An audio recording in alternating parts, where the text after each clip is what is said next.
konkurences mehānismi ir pilnā spārā. Šajā stundā ir kādas cenas, tas ir ļoti jauki visu vienā. Cena ir atkarīga tikai no tā, cik lielos daudzumos enerģija tiek tirgota.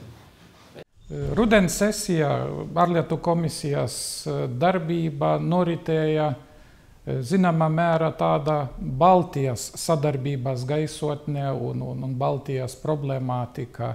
Gan mana komisijas priekšsēdētāja, gan komisijas darbība bija tādi, tā kā vadošie. Zīmīgā bija gan ārlietu komisiju priekšsēdētāju tikšanās kopā ar Ziemeļu valstu ārlietu komisiju priekšsēdētājiem Stokholmā, gan arī mūsu vēsturiskā vizīte Kanāda, 3 Baltijas valstu ārlietu komisiju priekšsēdētāju, atzīmējot 20 gadu kopš brīža, kad tika atjaunotas diplomātiskas attiecības ar Kanādu.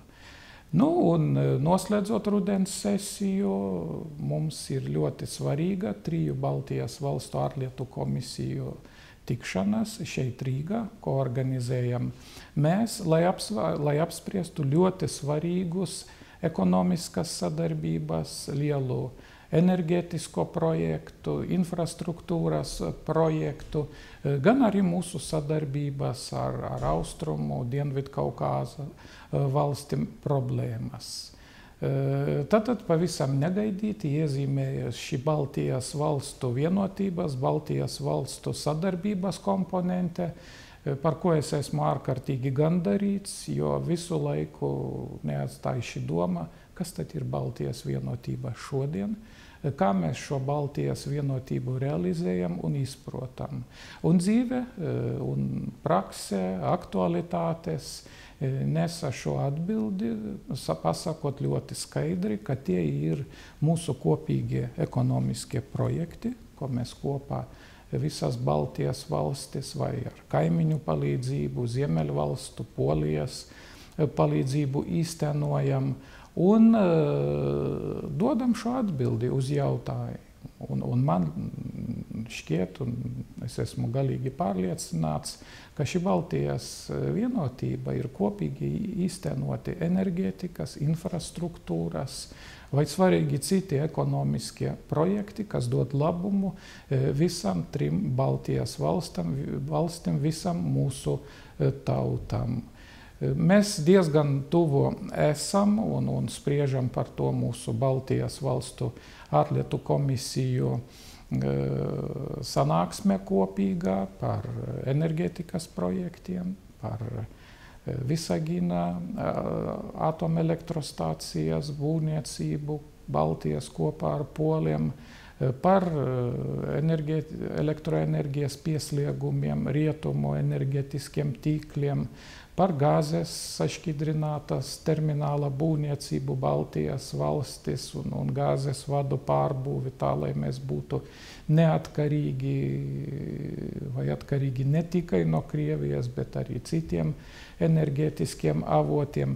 Šie un citi enerģētiskas Baltijas neatkarības jautājumi šajā Saeimas darba sesijā bija tie vadoši. Un man tas vieš ļoti lielu gandarījumu, kad mēs beidzot esam nonākuši pie konkrētu lielu kopprojektu īstenošanu un arī ārlietu darbība un ārlietu komisijas ikdienas darbība šie jautājumi jau parādās, ka ļoti svarīgi, kad mēs esam tuvu tam, lai taptu kāds liels, tiešām liels, nozīmīgs Baltijas projekts ekonomikas jomā, lai šī mūsu Baltijas vienotība, sadarbība neizpaustos galvenokārt tikai aizsardzības jomā, kur tā tradicionāli daudzus jau gadus ir bijusi ļoti veiksmīga, bet arī novestu pie kaut kādu lielu ekonomisko projektu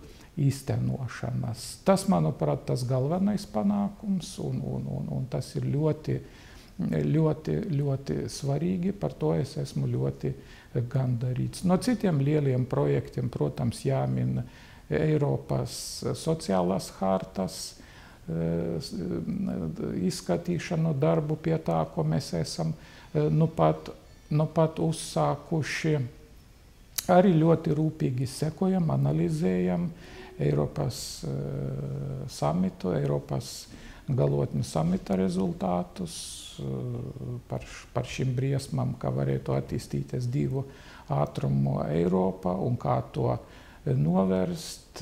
Esam diskutējuši, izteikuši atbalstu mūsu valdībai, valdības vadītājiem par konsekventu ceļu uz pievienošanos Eirozonai, lai Latvija nepaliktu nomale ēna, bet būtu pie tā galda, kur tiek izlemti galvenie Eiropas Savienības jautājumi.